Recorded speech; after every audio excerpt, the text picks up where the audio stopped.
A special good night to all our viewers here on the Caribbean American News platform. We are here together with the United Workers' Party Diaspora Caucus Virtual Town Hall Meeting. We welcome you, our friends, those of you who have been waiting for us. We will try our best for our link up with the different caucuses from around the diaspora. And so we greet you, friends. We invite you to share the live as you join this platform. Please share the live as you join, and we greet you again. We welcome you to our first in many to come UWP United Workers' Party Diaspora Caucus Virtual Town Hall Meeting. We have a lot to discuss tonight, and we want to again take this opportunity to greet all those of you who are in around the world, those of you in Staint Lucia, those of you who are in England and Canada, the United States, wherever you are, Martinique, Grenada,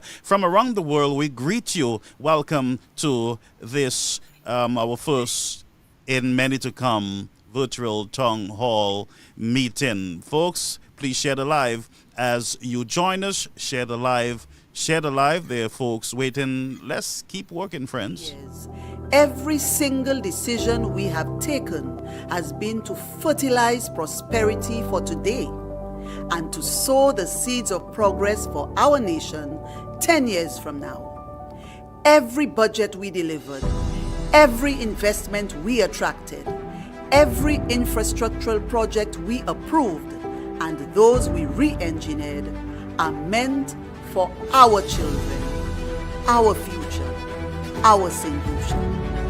The United Workers' Party. Let's keep working. All right, and that is an official promotion there from the United Workers' Party. We go over, friends, to remind you of the United Workers' Party Meet the Opposition. That would be tomorrow, the 23rd of November at 9 a.m. to 10:30 a.m. on Rev Up St. Lucia. Please join the United Workers' Party on the platform there tomorrow. All right. So tonight we are here on official business. Most of you, friends, would have heard of the many statements made by the government of St. Lucia, really. Mr. Frederick and other representatives of the St. Lucia Labour Party indicating, and we know anywhere there is smoke, there is fire. And so the talk out there, it is really about citizenship, whether someone born outside of St. Lucia can become or should be given the privilege of serving the country as Prime Minister. And so we hear the talk of messing with the Constitution in order to prevent persons who are not born in St. Lucia to hold the highest office in the land, and that is the office of the Prime Minister. And that's a great response from persons in the diaspora on the ground in St. Lucia. And even we had a foreign prime minister coming in and having some jabs at a citizen or citizens of St. Lucia who were not born in the country. And so with me tonight we have the Texas caucus. We have Brother Mario, who is here with us from all the way in Texas.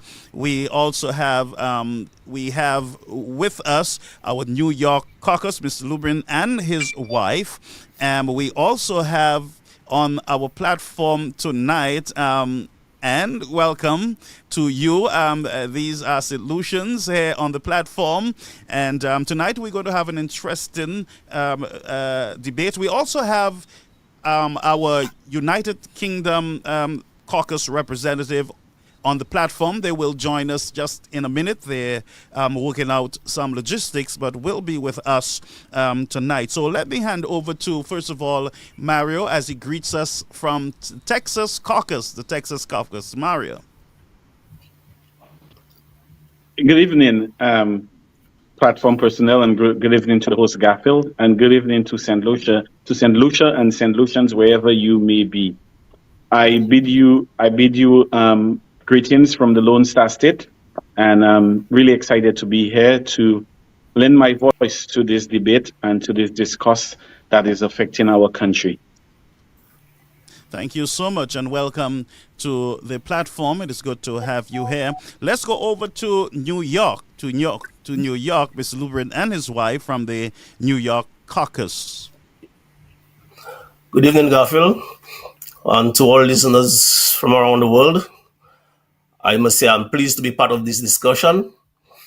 For the past few weeks, we have been hearing so much coming out, and I personally feel our country is under siege. So once again, I want to thank everyone for the opportunity given to me to participate in this debate. Tonight, whatever is on my mind, I will share it with everybody. And moving forward, we will continue organizing. So once again, thanks for having me tonight, and looking forward to a really pleasant discourse tonight. Thank you, New York caucus, and then we go over back to Texas, and we're going to ask Anne to please greet the viewers online. Hi, good evening, everybody. I'm here with my daughter Cheyenne. She'll be doing most of the talking because this really affects her in particular. I'd like to say good night to everyone who's listening and for supporting this discussion. I think this is a very important subject that we have to address because it does not affect only. Well, they're trying to punish Mr. Shastney, but they're punishing everybody who has kids who were born out of St. Lucia.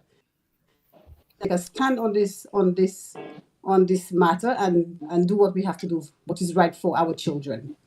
Thank you. And then we have over in the United Kingdom, we know it is very late over there, but this topic tonight is one of great importance to us here in the diaspora. And so we have with us Noreen, who will introduce herself and, give us some words of introduction from the UK.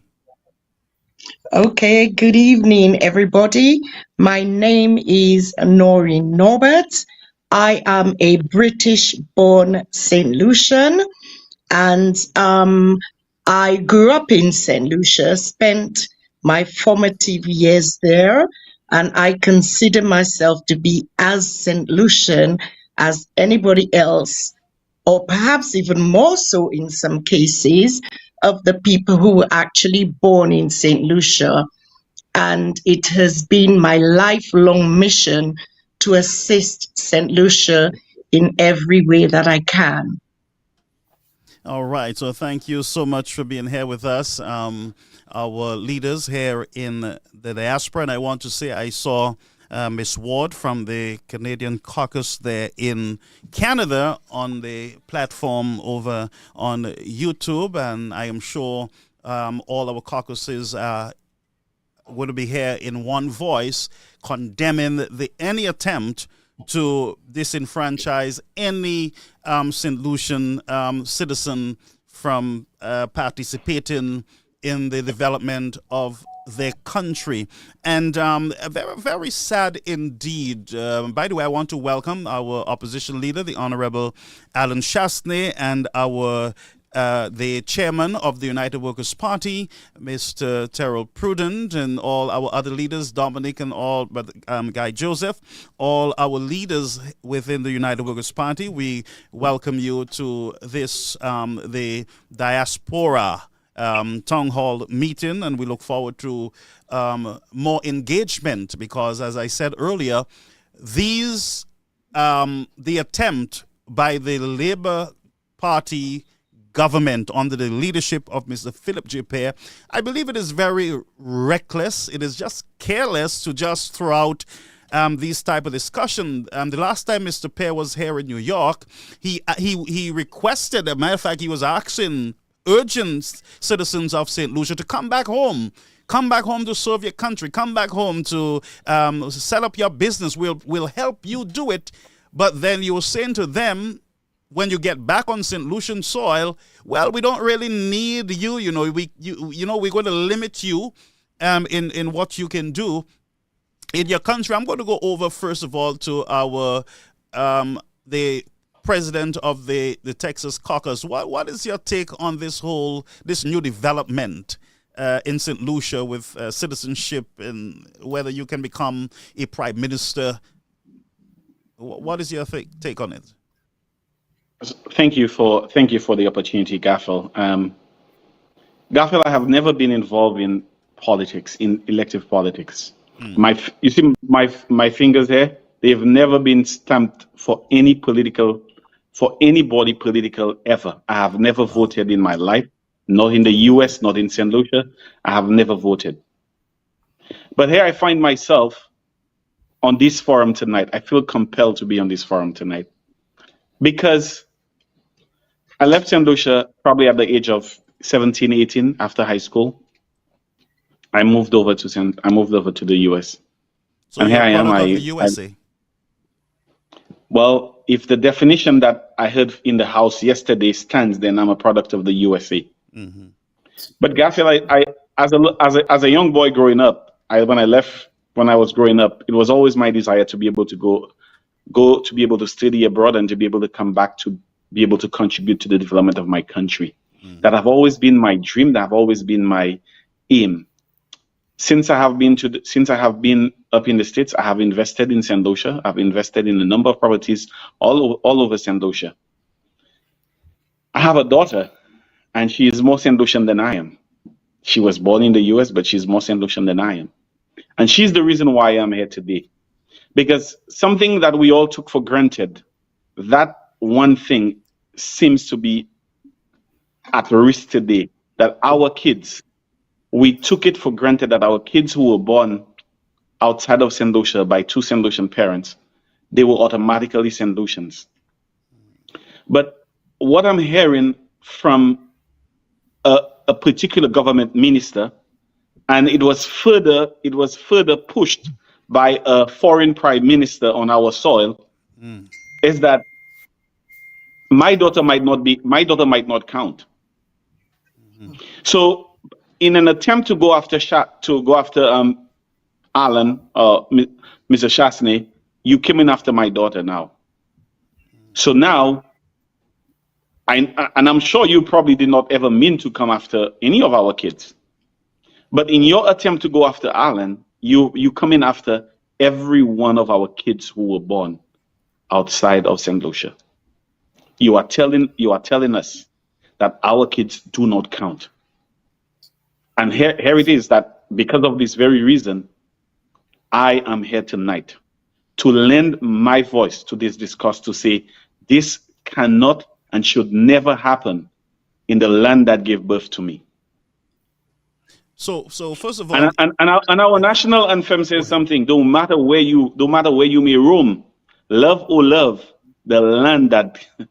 You see, these words are very crucial. You know, these words are very crucial, and I always believe this. I remember standing up at the Monrepo Combined School, and we had to sing this thing every morning. We had to sing our national anthem. We had to stand up, attention, and sing this. And those words resonated to me. So I'm as patriotic as it gets. My comforter is a flag of St. Lucia. So when somebody come and tell me that I'm a product of someplace else, then we can't jibe. I don't understand what you're saying. Right. So you are a St. Lucian born, living in the United States, and your child was born here in the United States. And I understand, your concern for your daughter, because for the life of me, I do not understand the carelessness, the bitterness of this St. Lucia Labour Party government. They are willing to sacrifice every citizen in the diaspora just to get at one man, and that is Mr. Chastain. And we saw it this week. We saw it this week in the attempt to silence Mr. Chastain. They are willing to remove every camera, all cameras in the house, and very sad indeed. Let's go over to New York, and then we'll come back to you, Mr. Mario, Mr. Lubrin there in New York. What say you on this matter? Well, Garfield, this is the most racist and undemocratic statement I've ever heard coming from these kids in the house. Okay? I call them kids in the House of Parliament because there don't seem to be any kind of grown up in there. We heard it from one minister, but it's coming from every single one of them. Okay? Now, one of the fundamental problems we face as a people is our lack of political education. And I'm saying this against the backdrop that when these statements are made, you have people cheering and clapping. We were born with brains, and we should not allow politicians to think for us. I know of so many St. Lucian kids, kids born of St. Lucian parents in the US, excelling. Okay? You are telling me now, these kids, they have so much potential and so much to offer. Because of one man, they cannot take part in the elective process of St. Lucia. I know of a kid here. She wrote a novel at the age of 14. Okay? Her mother is from Labrie, her father is from Castries. Okay? Right now she works with Disney, and she's the producer of the program, The Proud Family. Okay? You're telling me if this kid gets back home and she wants to take part in elective politics, you cannot open the doors for her? Okay? We have so many kids really performing to the high heights up here. There's another kid I know. She hails from the opposition leader's constituency. Okay? On 2 occasions, they have recruited her to sing the U.S. national anthem at the Yankee Stadium. Okay, when you have the games between the Mets and the Yankees, isn't that something St. Lucians should be proud of? So when you tell me you closing the door for all these kids because of one man, to me that is the most undemocratic move that they are making. And trust me, if they ever try that, it's going to really, really bite them in the butt. So with that, I will come in later and air my views on, more on the topic. Thank you so much, Mr. Lubrin. Let's go over to our to the United Kingdom. We go all the way over to the United Kingdom, and we're going to ask Noreen to address us on the matter. Pastor Garfield, I have to take in a breath before I speak, because this is an absolute outrage. I feel I can't even articulate how I feel. And each time I hear it, it's as though I feel a stab in my chest. Simply because, as I said, I was born in the UK of St. Lucian parentage. Both of my parents are St. Lucian. At some point, I decided, because of my love for St. Lucia, having grown up there, let me get my citizenship, because through the rights that have been installed to us in our constitution, I thought I was making a right move, that if I come to St. Lucia, I will have the freedom to enjoy and to participate in every area of life in St. Lucia. And Heritage is a proposal to snatch this away from me. There are so many of us in the UK who have come over. We have gone through the educational system. We have been productive members of the UK. And so we are looking to extend that to St. Lucia. And for the last, I would say, 35 years, I have been actively working from the UK to the betterment of St. Lucia. There isn't a thing that I have been called upon to do as a St. Lucian towards St. Lucia or her people that I have ever said no.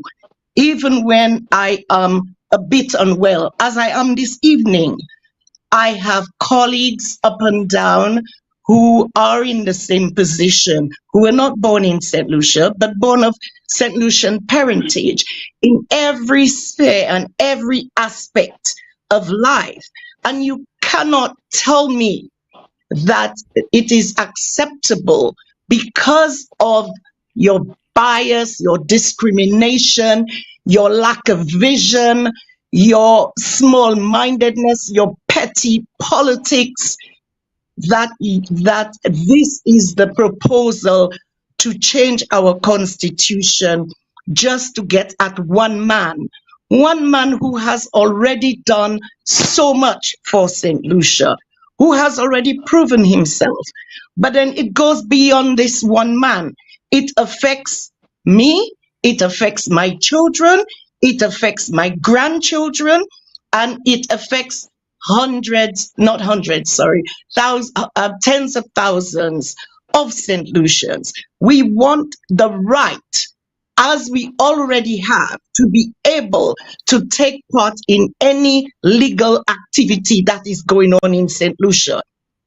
Do you understand what I'm saying? And I feel so strongly.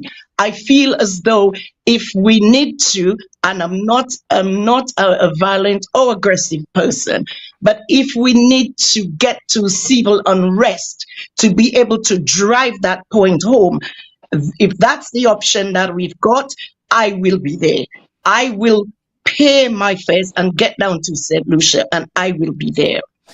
Because this is absolute lunacy. Right. So what the problem there is an attempt to, as we have, all of us would have come to that conclusion. The attempt is really to get at Mr. Alan Shastney, and they really lasering in on the prime minister becoming the prime minister of the country. And you can become the prime minister based on the constitution right now. Once you meet all requirements, you can speak English. You are not. And by the way, I saw something in the Constitution. Let me just mention it here. I mentioned it to some of our presenters tonight. I saw it in the Constitution of St. Lucia under Section 31 and also 32, and also the cap, the Election Act cap 1.02, and it says one of the things that disqualifies you from becoming a representative is that you are not to be a minister of religion. A lot of St. Lucians do not know that that is part of their constitution. But why are we here? Why are we here? It started with Mr. Frederick coming out boldly as the braver one. And, the Prime Minister said, well, we never had those discussions. That's after the Grenadian Prime Minister came on the fire. Mr. Prime Minister now starting to back out, and he's saying we never had such discussion. But if you listen to the House debate yesterday, it was a lot about slavery, not being born here, a product of somewhere else, not one of us. So for us, we see right through this deception. And as a caucus, I am sure we are willing to stand up. We are willing to let our voices be heard. What say you, Noreen? Absolutely. And this is why we're here tonight. We are beginning the conversation. We are having the discussion, and we are saying very loudly and quite clear to the government of St. Lucia, rethink your idea and scrap your plan, because we will not accept it. We will not. And we will do everything within our power to have that change. I mean, I'm not the only one. My other siblings were born in St. Lucia, but their children, not all of their children were born in St. Lucia. And that's just my family. What about all of the other families? Some of the people who are saying, yes, carry on, go back to Canada, do they not have relatives who were born in Canada also? Yes, but Have they really, they're willing to throw have they them under the really, bus too.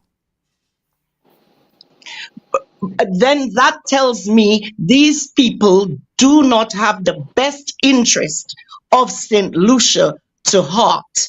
Because if you do, you will see this is folly.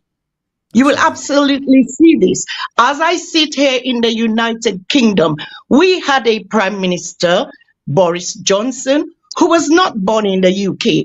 You've got a country such as the UK that does not have such a policy. You're trying to tell me these men that we've got sitting in Parliament in St. Lucia, they are more wise and they know better than countries like Australia, the US, the UK, and I can go on and on and on. Right. You know, and I really think they need to step back, come out of this nonsense, and reflect upon the proposal. All right. Because if they are being honest with themselves, they will see this is ridiculous nonsense. Indeed, it is ridiculous nonsense. Let's go over to Texas. We have a young lady who will be impacted if the government would go forward in trying to tamper with the Constitution of St. Lucia. We will go over now to Texas, and could you could you join the debate at this time? How do you feel about these discussions?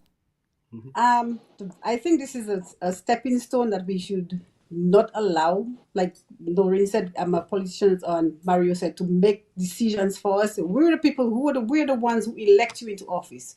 So I think it's our right to say what we want done and what we should stand for and what we should stand against. And like my daughter would say, go ahead, Sharon. I'm going to be very honest when I say this. When I first heard about the bill being passed, I just believe it's very demoralizing and just very disheartening, because I can't say I speak for every single second generation St. Lucian, but I believe I speak for a majority, because no matter where we are or whatever we're doing, we always represent St. Lucia, whether we're in the UK or Canada or America, or whether we're pursuing different degrees in academia or different career paths. Every single thing we do, we claim that we're St. Lucians. I speak for myself. I'm currently pursuing I want to have an occupation as a physician, and I'm getting my degree and my bachelor's in cell biology and neuroscience. And every single time someone asks me where I'm from, before I even say I'm a New Yorker, I say I'm St. Lucian. And this isn't some sort of like fallacy or something that is just not normal. I've seen a lot of second generation St. Lucians in different institutions and different places also do the same thing.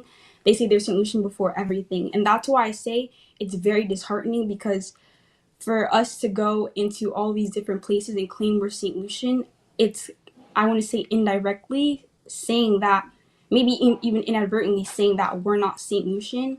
And I feel like inadvertently is it's a very odd word to use as well, because I feel like it's very irresponsible for someone to be in power and making such drastic decisions and not knowing the ramifications of them.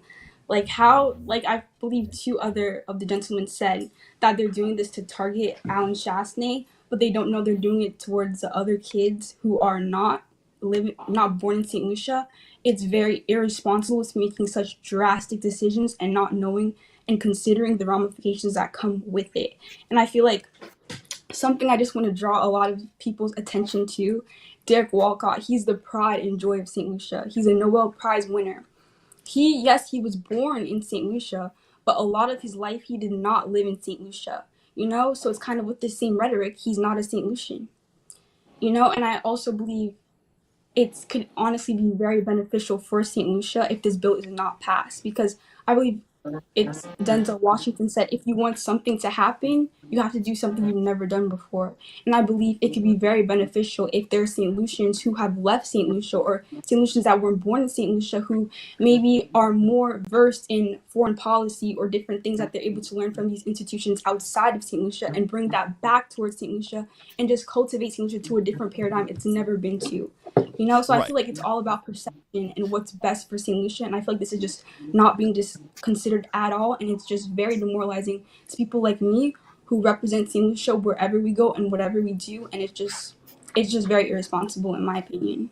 Now there is no bill as yet, but once what is happening is that the guys are just testing the waters, trying to feel to see the response of the citizens of St. Lucia, and for very often they have been jabbing at St. Lucians, putting them to the test.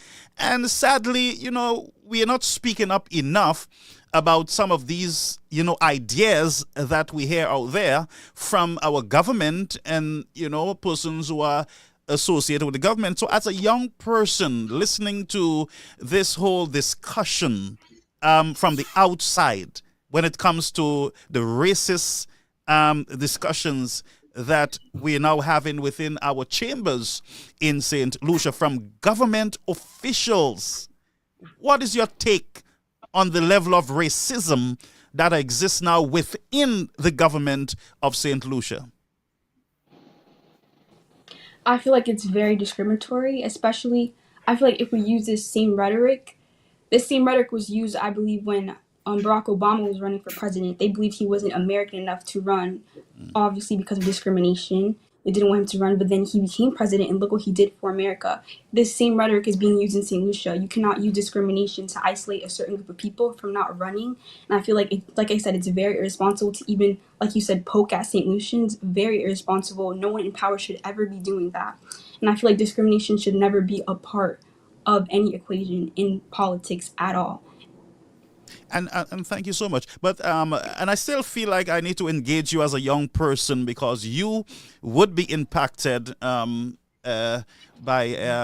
any move by this government to mess with the Constitution, to try to block citizens who were not born in the country, but they have St. Lucian parents, such as father and mother. Some have grandmothers. When we look at Mr. Chasney, who is a product of St. Lucia, you look at his work in the country. You look at the work of his parents. His father, he has grandparents who are St. Lucians. He has a father who is St. Lucian. Mr. Chasney was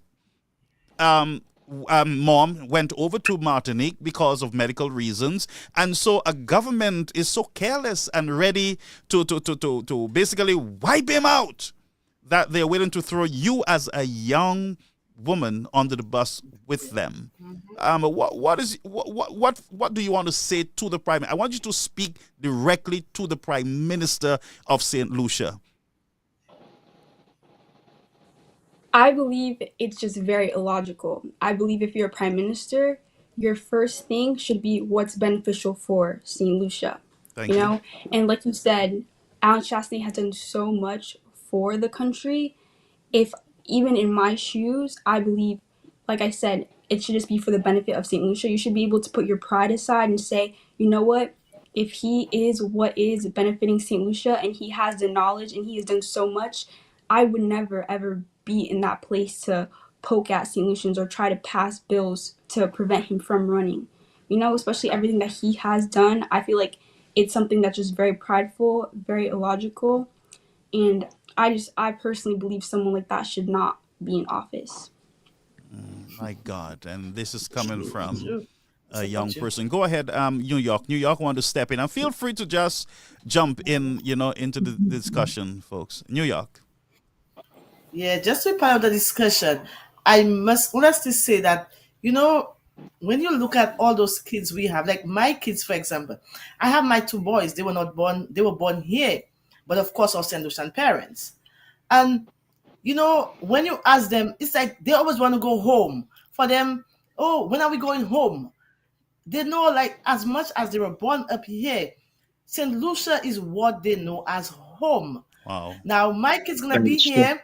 They're gonna excel so well, and they want to go back home because their parents are from Saint Lucia.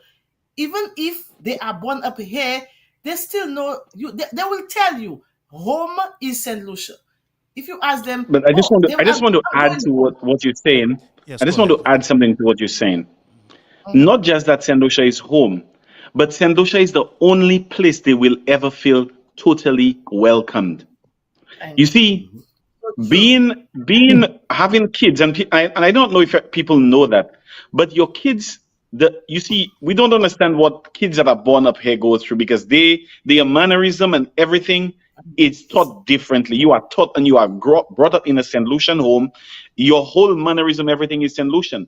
When you go to school, you have trouble sometimes integrating yourself with the kids from from the kids that were from their parents are from the US or from the UK or from Canada, because you grew up a certain way, so you're not accepted by the black Americans as being fully one of As, you. You're not accepted yeah, by the whites as being fully one.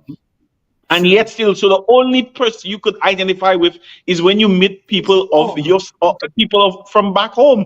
So your kids Mm-hmm. always flock, and that's why our kids always call themselves St. Lucians. There is a reason for that. They identify Always. St. Lucia as home. Yeah. They go to school and then they ask to bring a dish on any day. The first thing they're gonna say to me, "Mommy, I want something from home.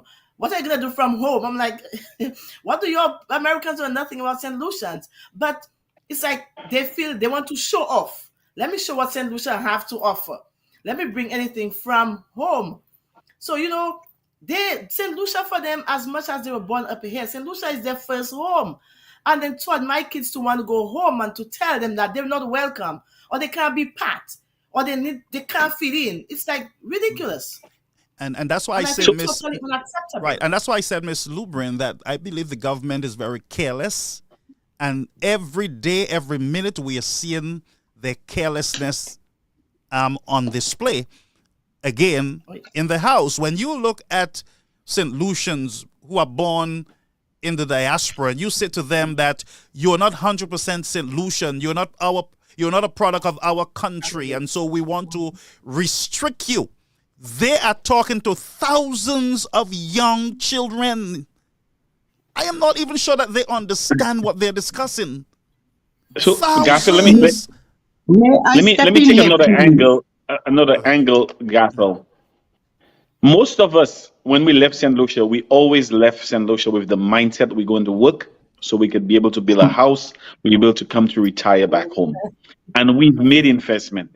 Gaffel, do you know if everybody that's living in the diaspora decided they were not going to move back to St. Lucia, they're not going to have any investments in St. Lucia, you know what would have happened to St. Lucia? You know what would have happened to the economy if everybody in the diaspora decide they're just done, they're not going back, because our kids cannot aspire to be anything but to just be a second-class citizen in St. Lucia. You know what would have happened if all of us just decide we're not going back, we pull all our investments, and we decide we're not doing anything? You know what would happen to St. Lucian economy?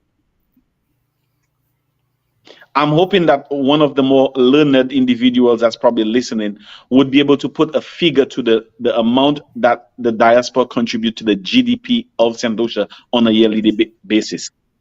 So just imagine all that money. You go to the Western Union, you in St. Lucia, go to Western Union, go to MoneyGram, go on the pots, and you see all those barrels. You see the barrels, they were in the house passing about concessions. These things come from the diaspora. These things come from The same second generation St. Lucians that send things back to their family because their mother, their grandmother was in habit of doing it. And now they continue the process of sending barrels to their aunties and their grandmother and their stuff back to St. Lucia. So if you want, if you just want to go after Shastney, and that is the way you want to go after Mr. Shastney, then I'm telling you, this is the wrong way to go after him. Because when you do that, you bring in people that was never political in. You bring them now. You make them. You have forced their hands to take a stand. For example, me. You forced me to take a stand tonight.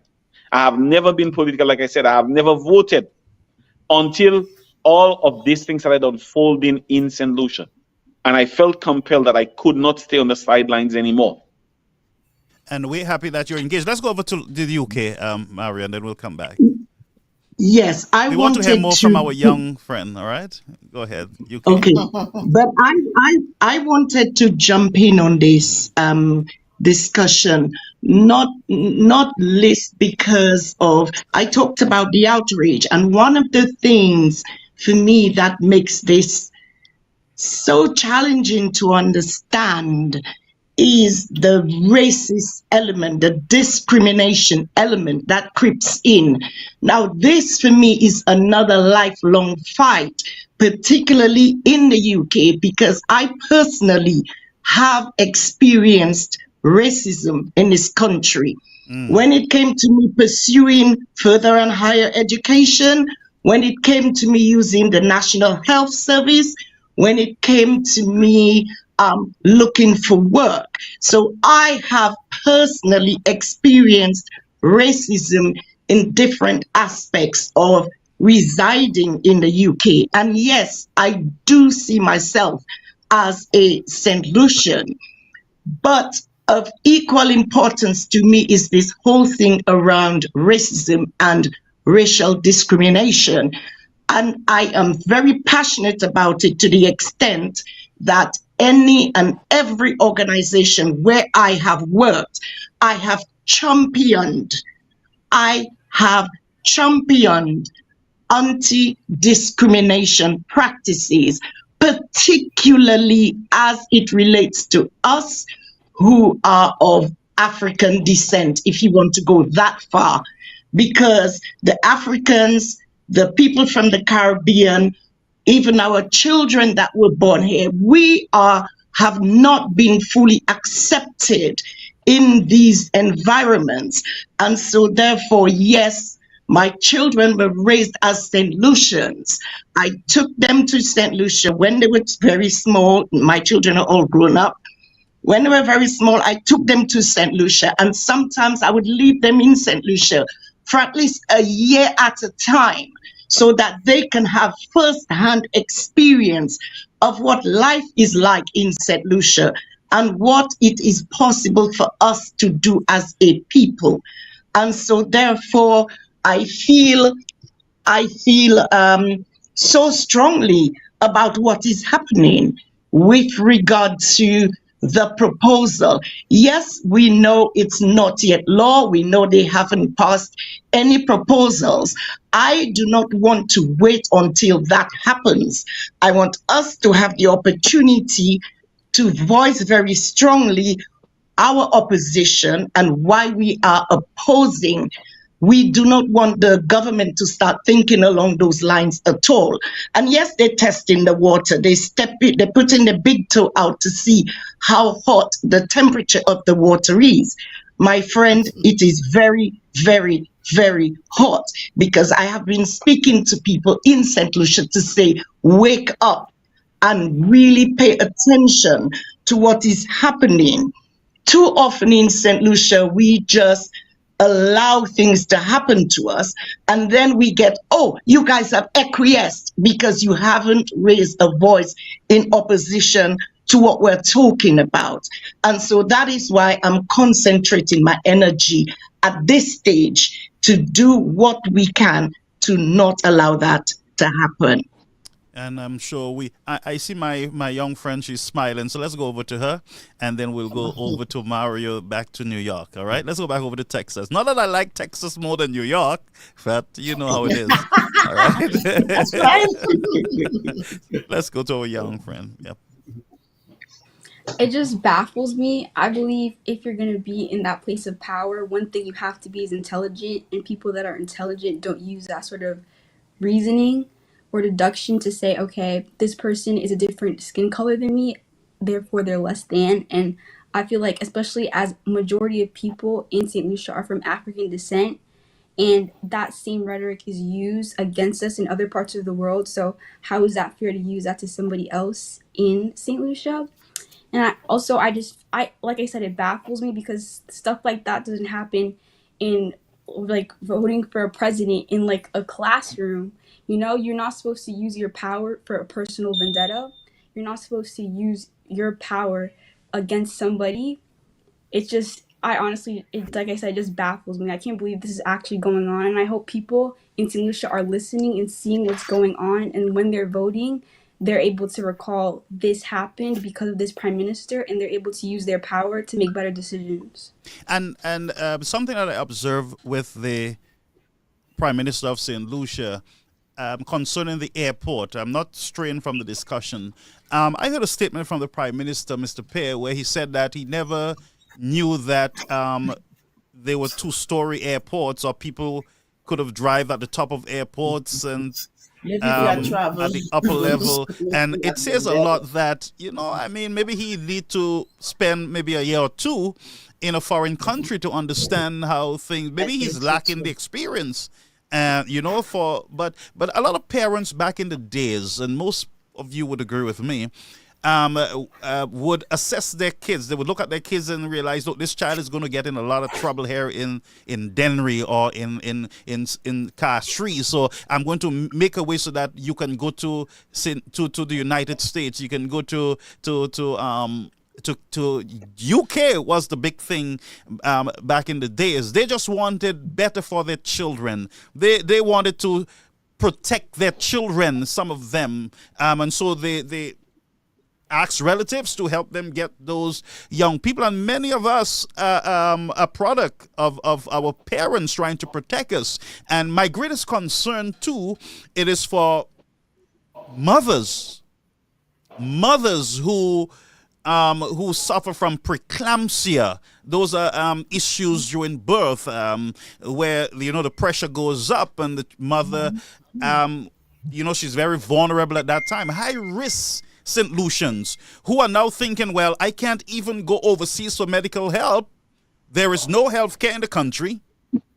I can't travel overseas to protect myself or to have a successful birth, because here is what the government is saying to us. The people that were voted to protect all St. Lucians. Do we understand what we are discussing here today, friends?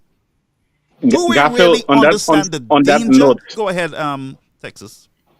I want to say something. I had a very somebody very close to me who was pregnant, and she got pregnant probably in her late 30s.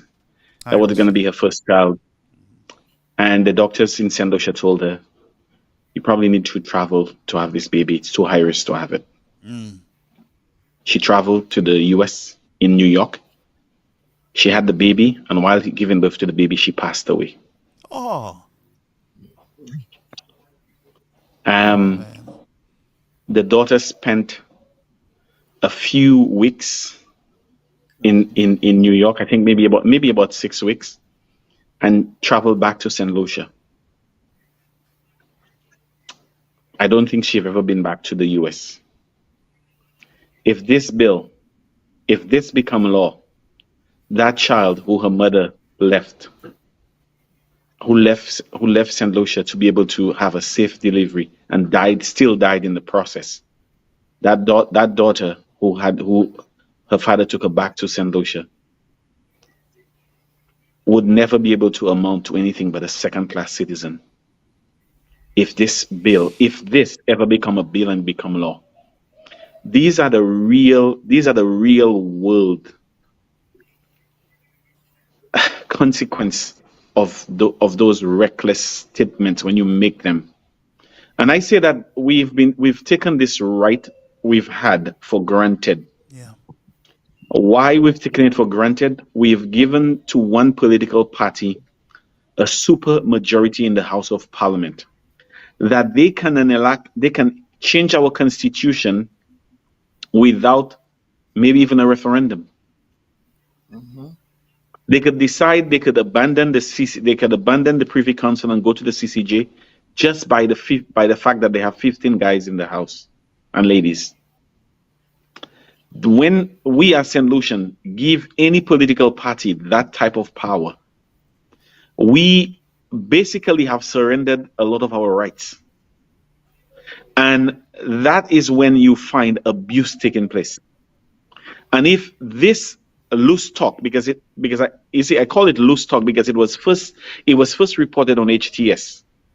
There was where they had that e-poll. I don't know if you saw that. That was on HTS. They had this e-poll, and then you heard the minister came and talk about it, and then you heard it was followed up by the Prime Minister of Grenada, and then you heard all of what went on in the House yesterday. So you see the whole link.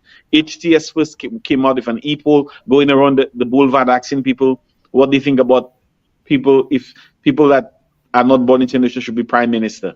So put that little talk out there. And then it started taking root. And then it came to the minister. And then it came to a foreign leader. And then now it's in the House. So now the talk is out there.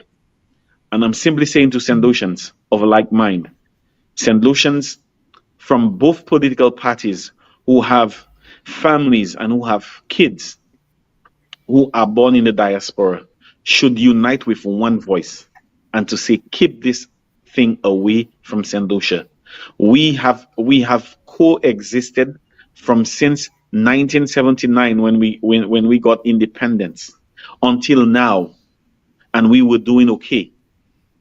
Do not allow any political party to change St. Lucia, because an attempt to do this is an attempt to change who we are as St. Lucians. So I'm pleading with people back home and people in the diaspora to help protect my daughter from a bill like this, because she's the reason why I'm here tonight. I'm here not because of Alan. I'm here because of my daughter. So help protect my daughter. So you come after Alan, you come after my daughter. And I'm sure you come after this young lady also. And you come after this lady from the UK. So you're coming after people that you never probably intended to come after. So in an effort to help protect our kids, we are asking all St. Lucians of like mind, all St. Lucians who feel in their gut that this is wrong, to lend your voice to this discourse. And let us stay with one united voice. Whether you are red, yellow, green, whatever color you may ascribe to, let us say with one voice that this will not happen in our country. We have too many problems that need fixing in St. Lucia for this to be the priority. We have craters all over our roads in St. Lucia. We have a crime problem in St. Lucia. We have an unemployment problem. We have a high cost of living problem. We have a problem where now in our parliament, the speaker is threatening to turn off live feed, something I have grown up with from the time I was a kid, growing up watching Parliament live. And today, the speaker feel it's necessary to say that he's going to make a ruling whether we could watch Parliament live. What is our country coming to? Is this the St. Lucia that you want to live for your kids? Wow. And by the way, this was the same Prime Minister and Speaker of the House who said earlier last year that Mr. Alan Chastney tried to tamper with the democracy and the freedom of St. Lucians by removing the bullhorn from the Parliament House in Castries, and that the first thing they would have done was to put that horn back in place.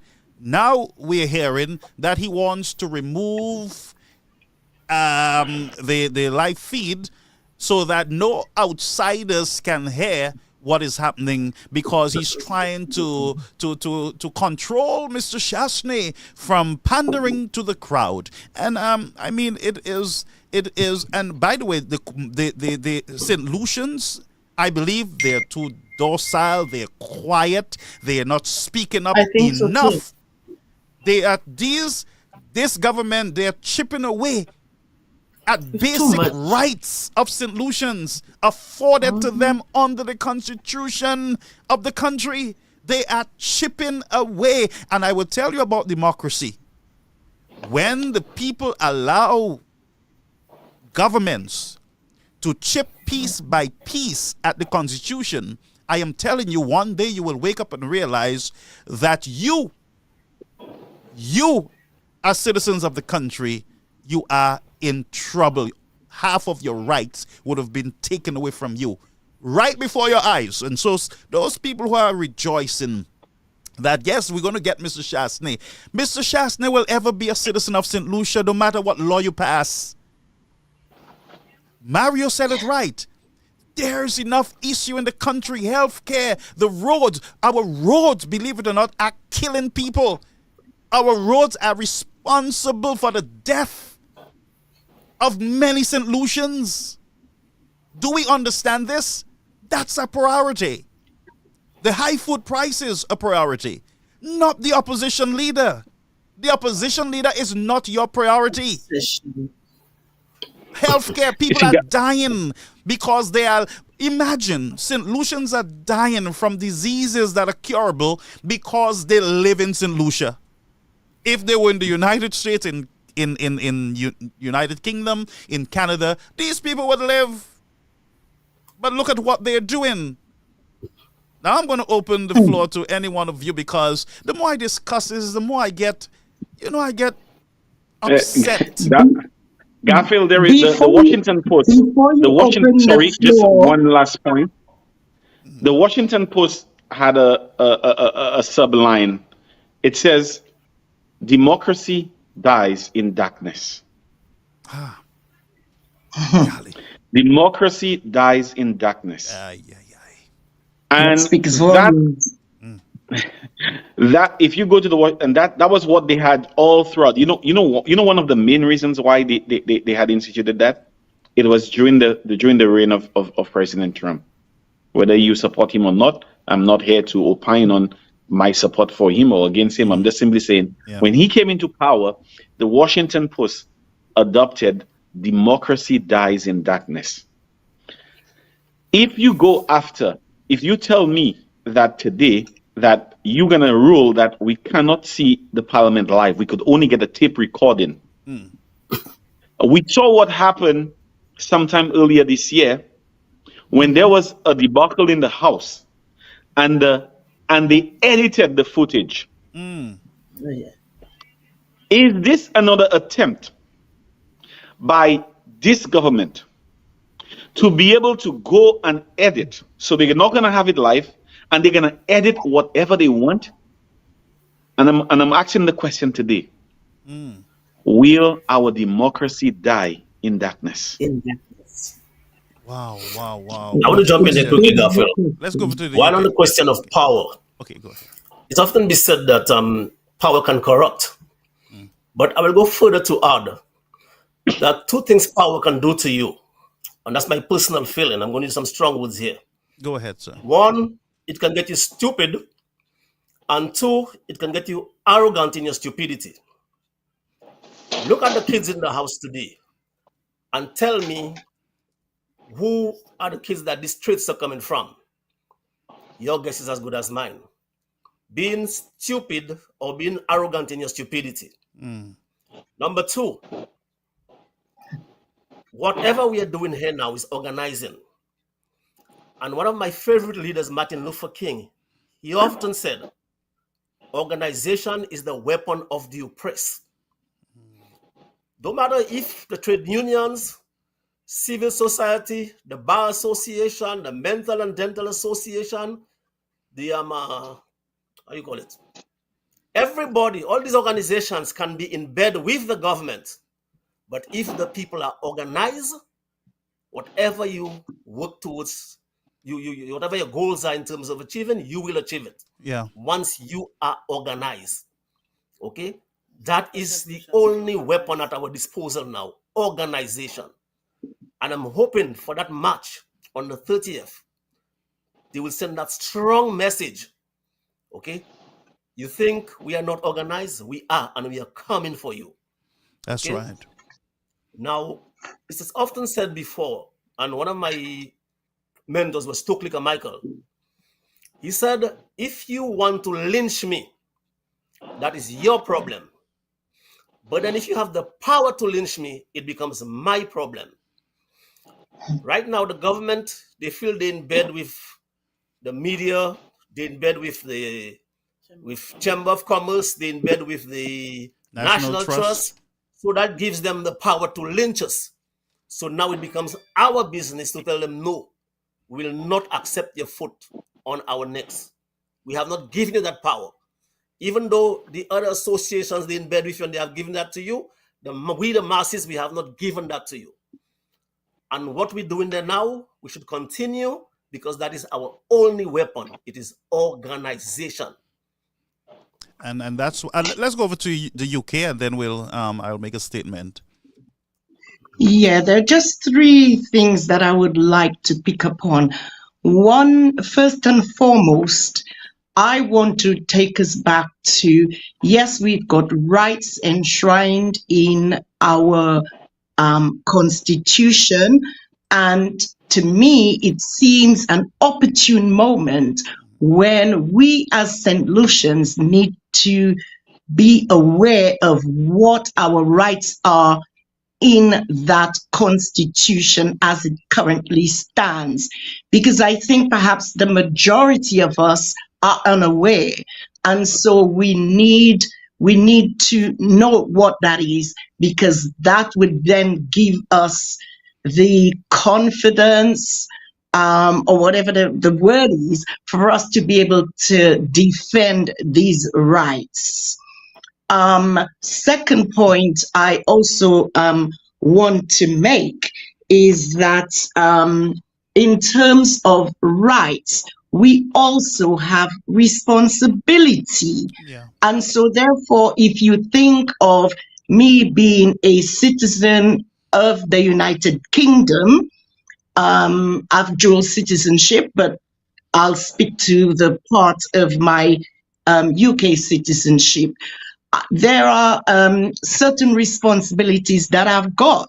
You know, I've got the responsibility, I've got the right to vote, I've got the responsibility to make an informed decision to be able to cast that vote, and I do. But also I have a right not to be discriminated against. Equally, I have the right to be an upstanding citizen. So at the end of the day, we need to be able to understand we don't just live in a country, vaiki vaiko yokadi, because masapali patwa. But so many people Well, that's not in the constitution, your lang mama. You know, it says once you can speak English, you can hold office. But go ahead. I know.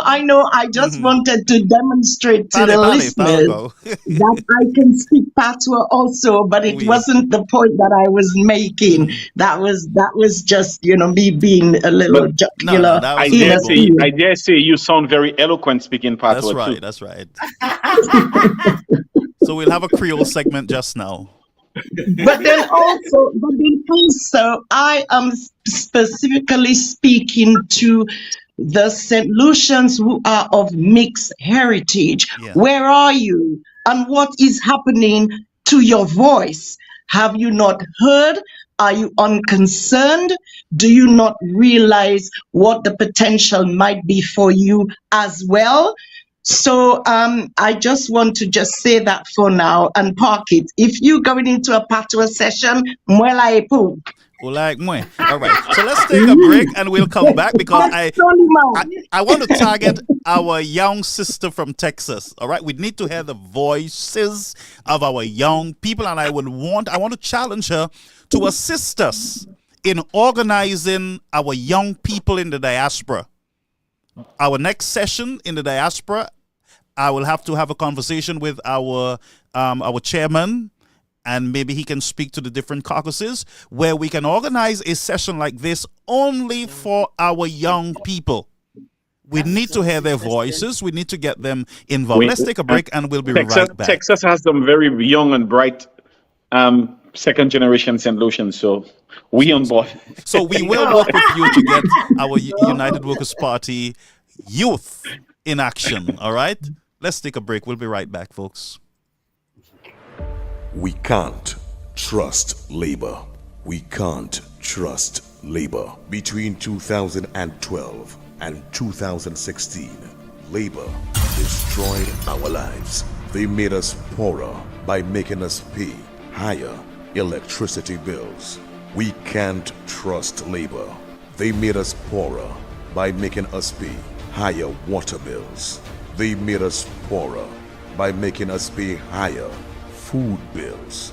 Then they took away 5% of our money as workers. No one was safe. Even the dead were made to pay VAT. They put VAT on funerals. They are the same old Labour Party. They haven't changed. Don't go backwards with Labour. All right, so welcome back, folks. We happy to have you with us. Our viewers, please share the live. Thank you for being here. Ladies and gentlemen, I am Garfield Oliver, and this is our very first Diaspora town hall meeting, and it comes to you as an official program of the United Workers' Party, and we want to thank our chairman, Mr. Brother TP, for helping us in organizing. We want to thank all the executive members for their support in getting us this program. We look forward to another one with our young people. But let's hear from our young sister. When we left off, Usapale Creole? You can speak Creole, my friend from Texas? Sorry, I wasn't hearing you before. The internet cut off. But can you speak Creole? No, I can't, but I could understand it a little bit. So now, Nukai Nipo ban Mama because she's the one responsible to teach you Creole. Because people like you will be the leaders of St. Lucia. And we promise you, as a young person, that we will fight with everything within our power to secure these rights for you and thousands of other young St. Lucians. This is our promise to you. We have a responsibility to preserve those freedoms that many of us enjoyed in the past. But now these older brethren want to pull it from under you. They're not pulling this freedom from under Mr. Chasney. Mr. Chasney was Prime Minister of St. Lucia. He is opposition leader. He is a St. Lucian. Ain't nothing you're going to do about it. Ain't nothing you can do about it. So we, in the diaspora, we are saying to the government of St. Lucia, we don't even want to hear the talk of it. If you want to go after Mr. Chasney, you leave us out of it, and you go after him on policies, not his skin color. Because once you start talking about skin color, you're racist. True. Period. Yeah. I do not understand why St. Lucians are not saying, whether you're Labour or you're UWP, that the government is racist. Do not throw them off. Racist. Totally racist. No, brethren, we cannot put words in our mouth. We got to call these things out. So yesterday, we had Mr. Joachim Henry, and I must call his name out because he's unhinged now. This man went crazy in the house, and he's talking about slave ship and not a product of St. Lucia when he had a son living outside of St. Lucia. I believe it was in the United States. So how dare this man comes into our August, well, it ain't, let me tell you, let's call it what it is. Come into what they have turned this building to be, a circus, a racist cesspool. How dare this man goes in there and try to jab his racist jabs at another St. Lucian citizen. This man not, and then the Prime Minister today at a press conference in Grenada says, well, when the question was asked to him, what were you saying in St. Lucia, sir? He said, well, you know, I said St. Lucians must vote for St. Lucians, you know, and I believe Grenadians should vote for Grenadians. St. Lucians shouldn't vote for no idiot. Grenadians shouldn't vote for no idiot because you don't have sense when you make these racist statements.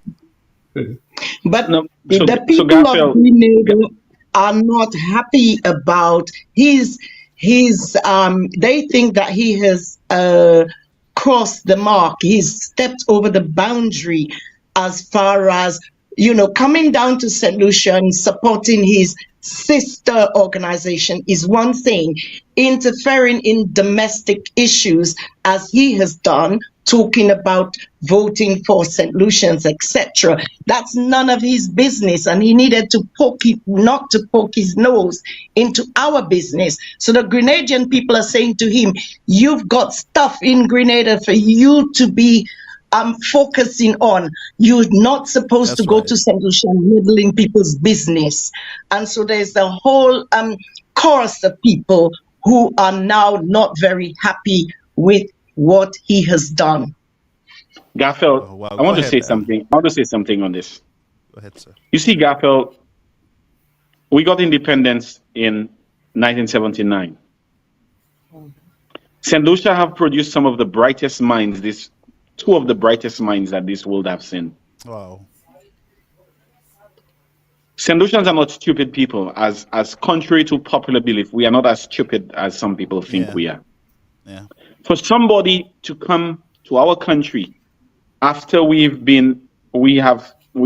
spent 44 years as an independent country to tell us that we should vote for St. Lucians, have we ever voted for somebody that's not a St. Lucian? That's the question. So for me personally, I felt insulted. You guys are idiot. I felt insulted when somebody come to my country and lecturing me as to what I should do, when I have been doing this very same thing for 44 years. And that's what he did. He said to St. Lucia. And I saw all the claps and I saw all the people that were waving. You understand me? Yeah. But what I will say on that is that St. Lucia is St. Lucians are very proud people. And I'm part of that. I'm part of that heritage, and I'm very proud. And I'm very. Yeah. I bleed St. Lucia. Every minute I get, every opportunity I get, I jump on a plane and I head home. Yeah. Because that's the only place that I could truly feel comfortable. Yeah. When every other thing seems to be going astray, I can find refuge. I run and walk the streets of the community. I grew up barefooted, running all over the place, under all trees, climbing all mango tree, all coconut tree, doing everything. So my upbringing was as St. Lucian as it got. So, and I'm saying to you today, I have never seen my country in the condition it is today. Yeah. And anybody who wants to tell us that the country is doing well, tell them to be on the other end of that call when people are calling us from back home, asking for help. Tell them, you know how I gauge it? I gauge it by my cell phone, by the amount of calls I get on a daily basis for help. People asking me help. People asking me medical, asking they don't have food, they don't have stuff. People are calling me. This is how I gauge how the country is. I don't need a poll. Brother Garfield, I do not need a poll. I just need to get my phone and see the calls and the text messages coming in. People are saying they don't have anything. They do not know what they're going to do. Yeah. Yeah. I have over 200 of them. Let's go to our friend, our another Texas friend. Okay, go ahead, ma'am. I just want to say, I think they think that we're still stupid. We think that we're stupid people. They're trying to pull this blanket over our face, our eyes, so that we don't see what's happening in the country. There are so many other things that needs to be addressed, or so many issues that's going on. I heard somebody this week. Somebody was talking about St. Jude's. You have so many things of importance that needs addressing and to be taken care of for the people of St. Lucia, and all you're basing on is the color of the skin of the man's color of his skin, and where he was born or where he was not born. He's a St. Lucian. No matter how you look at it, he's a St. Lucian. Yep. So they're trying to distract St. Lucians as to what's happening in the country by using Alan Chasney as a pawn to regain power in the country. That's what I see that's going on. As far because I've not seen anything they've done. Yep. I don't know where the country is going. You know, sometimes you okay. I have a house in St. Lucia. Sometimes you don't even want to go to St. Lucia because of the crime rate. You're scared of going out of your community. I'm from his constituency, by the way. You're scared of going out of your community. What part of St. Lucia you're from? Miku. Oh, South. Miku. That's Mr. Chasney's. Yes. Okay, good. You're scared of going out of your community to different places, especially at nighttime, because I don't go anywhere when I go to St. Lucia. I just go to the Sulphur Springs because you don't know what you're gonna encounter, where you're gonna be passing, and you have a stray bullet gonna hit you. So you try to stay in your little community where you know the people around you. Not that you're trying to distract like pull away from people, but you don't know what you're gonna face. So I think St. Lucians need to open their eyes and see what is going to happen in St. Lucia, and they need to take a stand, say they're tired. I hope they make a statement on Thursday. Come out and make a statement and say you're not going to stand for what's going on in this country. You stop all the work that was going on. You're talking about for the youth. You're giving them a little grant or whatever you say, or giving them whatever they say they're giving them to start a business. If you don't have the job in the St. Lucia, how are you going to buy from this person you're giving the money to invest into whatever they want to do? What is the sense? Wow. Let's go to our I just want to yes. add on to what Brother Mario said. I want to support you, Mario. I believe St. Lucians are bright people. Now, don't forget, my opening statement was our problem is lack of political education. They're bright people. And I'm saying this against the backdrop that when I see Hilary Beckles come to St. Lucia and say that the move that Stephenson King made was brilliant and people applaud, I'm asking, didn't God give them brains? Okay. When I see the Prime Minister come up here and refer to St. George as a box, and when you look at the Manhattan skyline, all you're seeing is boxes and people applauding him. My God, where are the brains? Okay. So yes, St. Lucians are bright, but when it comes to the political education, okay, anytime you hear a politician talk crap, in your mind you should tell him, look, this is nonsense that you're talking. I don't support it. To refer to St. Jude's as a box, it's what inside of it that makes it the state of the art. No, You see, look at the Manhattan skyline. It's glowing. So to me, everything that comes out of the mouth of this guy, anyway, when you elect a clown, you get a circus. So brother, I want to touch on this point, and when you finish, this we'll is have my our young sister, right? Yes, this is my area of expertise. My area of expertise, engineering. I want to opine on what you just said. Yeah. I'm not disappointed in the Prime Minister for calling it a box. You know who I'm disappointed in? The engineers? My fellow colleague, the engineers, my fellow colleagues who went there and referred to the product of a fellow engineer as a box. That's insulting, right? This is what is most disappointing out of all of this. And I could tell you, if this guy was in another country, he would have lost his license. Mm-hmm. And I'll tell you why. Because he already was on record as making statements against the building that was being constructed by the United Workers Party. Mm-hmm. And then he was selected, a group of them, to go and evaluate whether this building should go back to that building or the other building. What do you think he's gonna do? He was already against the project. Right.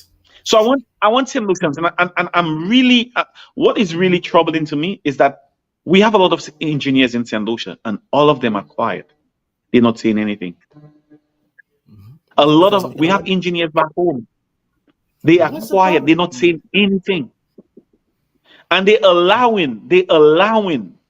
You guys are allowing the country at just $100 million to go back and invest $200 million in an 80 or 70-year-old structure. And in 10 years, we're going to have problems in the next 5 years, we're going to have problems out of the wazoo with that structure. You allowing, and you are quiet. So I'm calling on the engineers in St. Lucia, especially the structural and the civil engineers in St. Lucia. Why not try to save our country from this and lend your voice to the debate, and to let people know that it is an insane decision to go back to this old structure. All because of politics. It's really hurtful to me, because, like I said, this is my profession, and to see the way this whole charade went on, and then you're gonna say the commission, the engineers said, the engineers. Who are the engineers? A guy who was on record as saying that they only needed $5 million and some chemical to get this building going. That is the engineer you sent there. That is who you sent. Wow. Let's go over to let's stay in Texas. We're going to stay in Texas for a while. And so let's hear from our friend. Yes. Things are really good in Texas, Garfield. I don't know if you've not noticed that. I like your steak, and I like everything in Texas. Everything in Texas is always bigger and nicer. Realize that. Go ahead, my friend. Well, I'm only a teenager and I'm not well versed in politics at all, but I honestly believe the solution to this is very simple, and it just takes two things. Either one, we urge the Prime Minister and the people in power to take away their focus from all these trivial proposals and all this ignorance and focus on things that matter. Like you said, the roads, the healthcare, etc. And if that first thing doesn't work out, the second thing is just to take him out of power, because at the end of the day, we're the people who give him the power. True. He's no different to some man in Sufra who's at his dinner table. He's just a man. We're the one who gives him the power. And it's like, I'm pretty sure a man right now sitting in St. Jude's who is in the hospital, who got into a car accident, I'm pretty sure the first thing on his mind is not, wow, I really don't want Sarah Gravelis, who is a second generation St. Lucian, not to run for president. He's not thinking that. He's thinking, how can I get better? How can the people in power help me? And I feel like it's all about perception. We really believe we can't do much, but as citizens, we're the ones that have the power. It is not the Prime Minister. As a democracy, the whole point of democracy is to vote for people who represent us in our interests. And if he's not doing what's in our interests, we have the power to take him out. If he wants something done, we could just say simply, we don't want this done. It's that simple, I believe. And yes, for me, I would prefer to have you as the Prime Minister of St. Lucia, because you sound good and you make a lot of sense. Now, let's put away all the childishness. Wait for your playtime on Sunday. When you're home, you have your little playpen time. You play with your toys. But when it comes to, the St. Lucian and the business of St. Lucia, you need to focus a little. All these little trivial, you white, you weren't born here, and all these, what do you call them, mépris and déclassé talks that we're having, how we can ban Mr. Chasney from becoming Prime Minister again. In other words, we will erase you. And if them fellas could have removed his name on Wikipedia and all these sites, if they could have removed his name as Prime Minister, I believe them fellas would do it. That's how wicked and vindictive them fellas are. And the sad reality is that they are sending their boys, their men, to come out to attack those who oppose, those who use their constitutional right, freedom of speech, freedom of expression. Also freedom of conscience. They come after you to call you names and to try to look at what happens on a Thursday night. Who knows what's going to happen to us in the diaspora on Thursday night? Who knows what they're going to do to us? The bloodbath against us just for speaking. And even this young lady, they will come after her. So, But again, Garfield, that's the exact same thing. They're gonna find out. They're gonna try to find out where you work. So they're gonna call your employer. They're gonna send emails. They're gonna say you should fire this person. They are causing confusion in St. Lucia. I'm telling you. So, it is something that is expected, and that is why even people in the diaspora are afraid to speak out. There is that fear that have taken hold, that they are afraid to be able to speak because somebody gonna call their place of employment and say that they are causing problems in a country and try to get them fired. This is the level, this is the petty level that politics, and that's why I never got involved in politics. Never got involved in it. This is the pettiness that exists today, that passed today for St. Lucian politics. When you speak out against something that affects you, in that case, I'm speaking out against something that affects my daughter and that affects me. Yeah. And you're gonna have people trying calling all over the place. We are losing you in the camera frame. Going a little closer to yes. Where he works. I we need to we need to be able to find out where he works. Let's call his employer so we can get him fired. And you got people who sit there, and that's the first thing they think of. Yeah. How we can deal with them, for speaking. How we can deal with on them. the issues, but I want to switch back. I wanted to switch back a little on this whole immigration and citizenship issue. And then I know many of you, especially those in the UK, got to go to bed. You've been up, and I see your commitment. I see your passion on this issue. And we're happy that you're here. You're sacrificing your sleep. But go ahead. I saw the finger. Pastor Garfield, I need to tell you that I went to bed and I have slept so that I can be awake and alert. And even if this meeting lasts 4 hours, I will be there until the shutters come down. Such is the level. I am not joking about my commitment. I am deadly serious. But I mean, and I'm going to revert to my belief in God here. Yeah. My Bible tells me over and over and over again, and this is something my mother instilled in me as a little child, and that is never to be afraid. Yes, people will come with all sorts of different things to intimidate, etc. But I will not be silenced because I've got a voice. God gave it to me and I can use it in a good way. Yes, I am, what's the word I'm looking for that escapes? I am considered in what I say because I know the power of the tongue. I know the power of the tongue. There is life and death in the power of the tongue. So no, I'm not going to be afraid. Whoever wants to take my name, do whatever research about me and come up with any kind of mischief they like, I challenge them because I am not afraid and I will speak boldly at every opportunity that I have. I'm not going to cuss people or call people names or mapidize people or whatever, but I will jolly well say what I have to say. And I'm appealing to every single St. Lucian who can hear my voice, whether on the live or in a repeat. I am saying, please stand up, get the courage, stand up and speak up about what is happening in St. Lucia. Yes, there are so many things going on in St. Lucia. I remember when St. Jude got burnt. I was one of the people raising funds back then. You understand? So therefore, if I can work towards the betterment of St. Lucia or our community, even in the UK, I can speak up. I can use my voice.